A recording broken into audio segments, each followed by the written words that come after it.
آج کل خواتین عیدگاہ کو جاتے ہوئے خوب بن ٹھن کر جاتی ہیں اور پردہ بھی نہیں کرتی، جبکہ شریعت کا صحیح حکم تو یہ ہے کہ خواتین کو زبردستی عیدگاہ لے جایا جائے۔ آپ اس کے بارے میں بتائیں کہ موجودہ فتنے کا حل کیا ہے؟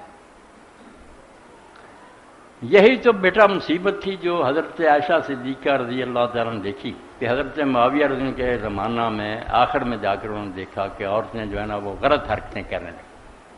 تو اس وقت آپ نے فرمایا کہ اگر رسول اللہ ان کا یہ لچھن دیکھ لیتے جو حرکتیں انہوں نے شروع کر دیں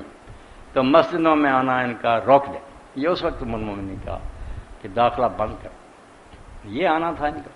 جب حکم تھا والی اخرجنا وہنا تفلات، عید کے لیے جانا چاہتے ہیں تو نکلیں اس حال میں کہ میلی کچیلی ہو، نہ بڑکیلا لباس نہ خوشبوئیں نہ،